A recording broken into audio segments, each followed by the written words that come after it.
he began, "Sisters and brothers of America, sisters and brothers of America." A spontaneous clapping filled the house. The applause went on and on and on. The audience had never heard anything like this before.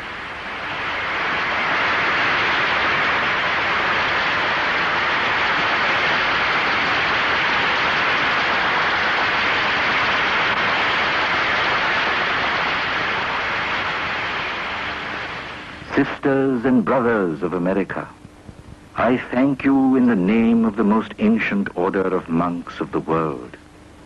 I thank you in the name of the mother of all religions. I thank you in the name of millions and millions of Hindu people of all classes and sects. I am proud to belong to a religion which has taught the world both tolerance and universal acceptance. We believe not only in universal toleration, but we accept all religions as true. Here are a few lines which are repeated every day by millions in my country. Ruchinam vaichitrat rijukutilana pathajusham vrinameko gamyastvamasi paisam arnavaiva. And he had won.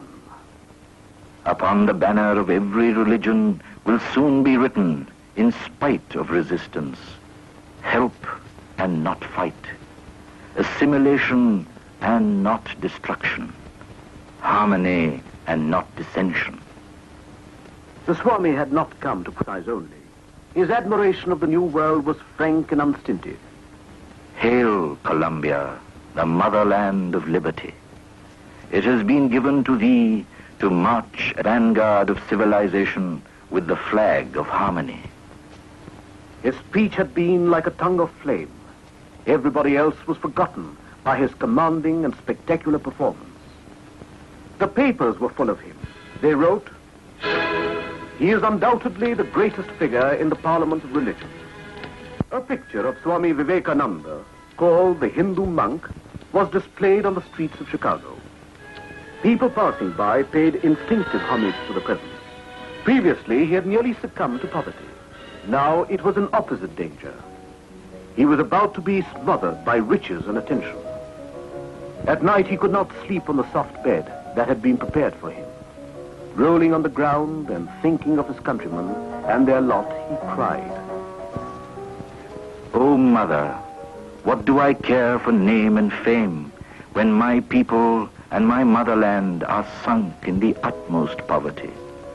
Show me, O Mother, how best I can help them." To be able to serve the cause of his unfortunate country, he accepted the offer of a lecture bureau. He thought that through the lecture bureau, he could spread his ideas more effectively. He toured extensively.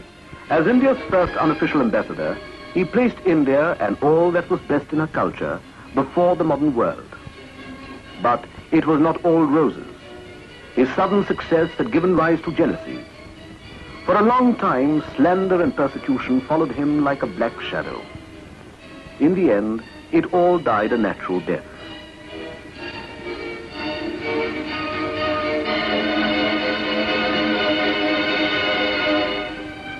He toured with the lecture bureau for 6 to 8 months in different places and delivered a series of inspiring speeches. While lecturing in a church, he said, "Let me tell you, brethren, if you want to live, if you really want your nation to live, go back to Christ. You are not Christians. No, as a nation you are not. Go back to Christ. Yours is a religion preached in the name of luxury. You cannot serve God and mammon at the same time. Better be ready to live in rags with Christ than to live in palaces without him." Do I wish that the Christians would become Hindus? God forbid. Do I wish that the Hindus or Buddhists would become Christians? God forbid. The Christian is not to become a Hindu or Buddhist, nor a Hindu or Buddhist to become a Christian, but each must assimilate the spirit of the others and yet preserve his individuality and grow according to his own law of growth. But he soon cut off all connections with the lecture bureau and began to speak, free of any charges, an unusual thing to do in the United States. Soon he became the friend of eminent men and women like Professor William James of Harvard, great scientists like Nikola Tesla and Lord Kelvin, philosopher Ingersoll, John D. Rockefeller Sr., Leo Landberg, Francis and Betty Leggett, Sister Christine, Mrs. Olibull, with Mr. J.G. Goodwin, who gave his all for the Swami's cause, and Mrs. Ella Wheeler Wilcox, the noted American author, Madame Emma Calvé, the great opera star of the two continents. At the time, she was passing through an emotional crisis. She even tried to take her own life. Thrice, she left her house to drown herself, and each time, as though in a daze, she found herself in front of a friend's house, where Swamiji was staying at the time. Finally, she ventured into the house and in the veranda. All of a sudden, a deep and sonorous voice rang through. Come, my child. Don't be afraid. I moved towards the study door, when even without lifting his eyes, the Swami told me of my secret problems and anxieties, which I knew were not known even to my closest friends.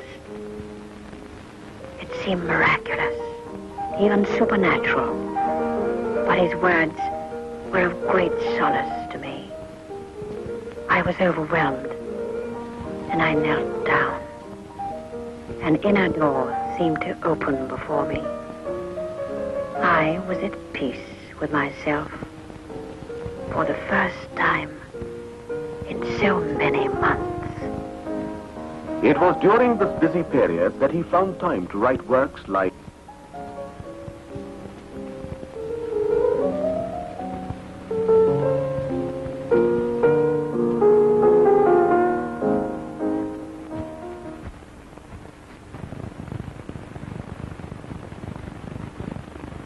This is the summer cottage in the Thousand Islands Park on the river St. Lawrence.